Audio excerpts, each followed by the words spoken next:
Vegetarian platter at Zenebech restaurant. By Tim Carman and Tim Carman, reporter focusing on national food issues and trends, critic focusing on cheap eats in the D.C. area.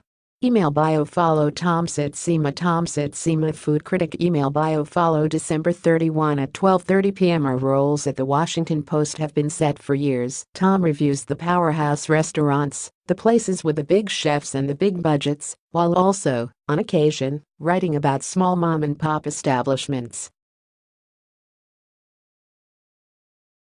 Tim, on the other hand, reviews the kind of restaurants that frequently fly below the radar, while also, on occasion, writing about a deep-pocketed chain that debuts in the area.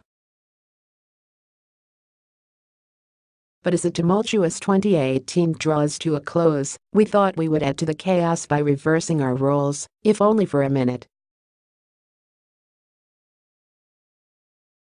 What were Tim's favorite upscale meals of the year?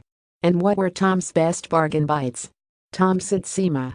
While I knocked back a fair number of memorable bargains from around the world, Phnom Penh, Cambodia, Copenhagen, and Miami included, I figured I would support the hometown players with my trio of picks. All remind me what a great global menu Washington offers. The Cambodian noodle salad at Maketto. Tom Sietsema, The Washington Post. I have yet to meet a dish I do not dig on the all-day menu at Chef Eric Bruner Yang's Maketto, but the one that makes me crazy happy is the Cambodian noodle salad. $12 buys you a big bowl of slippery rice noodles all but hidden beneath a cover of crisp-edged slices of pork shoulder, shredded carrots, crushed peanuts and jalapeno. Did I mention the garnish is a crackling spring roll? Lunch, meat dinner. The mom and pop behind the quirky pink shoebox in McLean, Virginia. Called Chiang Mai honor that Thai city with their consistent and personal cooking.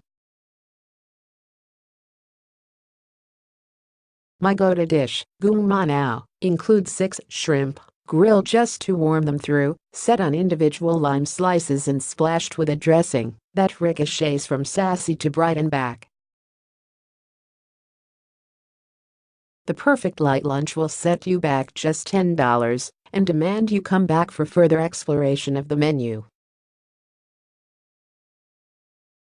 The family-run Zenebech restaurant in Adams Morgan sets the standard for Ethiopian cooking in Washington. One reason is the vegetarian combo platter, which can be ordered for as little as $12 for 4 choices. I am partial to garlicky chopped collards, fiery red lentils, scarlet beets and assertive cabbage mounted on a backdrop of tangy injera that doubles as your eating utensil. What looks like a kaleidoscope goes down like a feast. Tim Carman. Most of my fancy eating, I am sad to say, occurs in cities where I am taking a few days of vacation.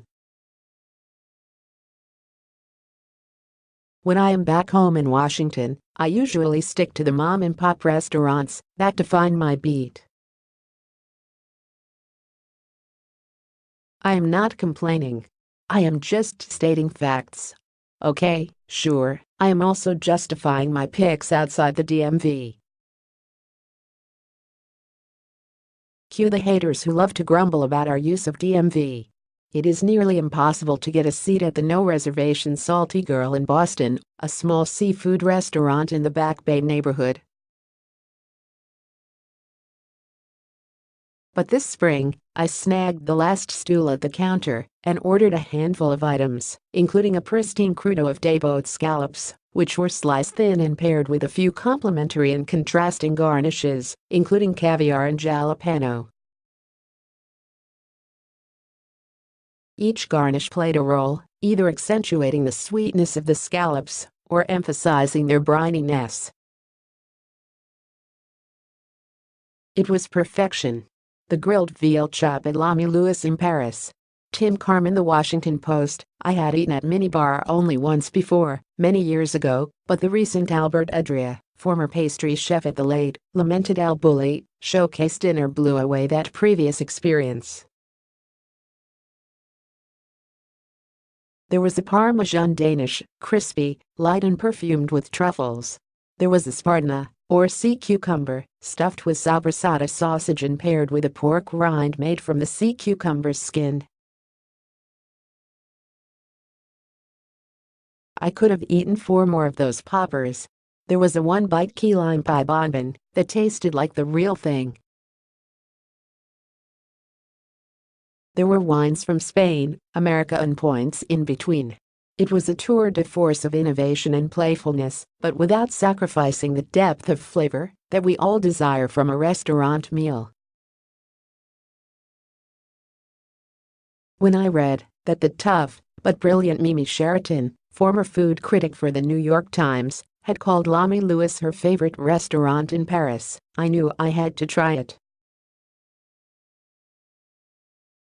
The space itself is narrow, dark and severe, a Dickensian nightmare in the city of light.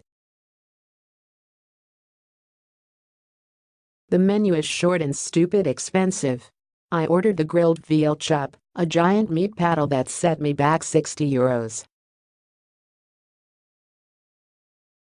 Charred on the outside, juicy on the inside, the chop was just another order to the cooks at this historic bistro.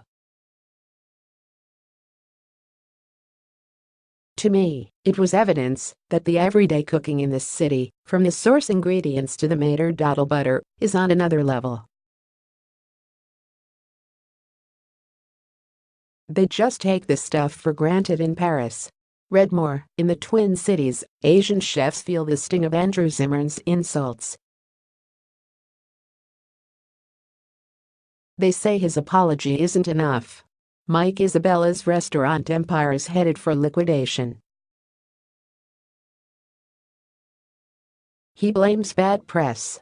Jose Andres expands his humanitarian work to the Mexican border because it's the right thing to do.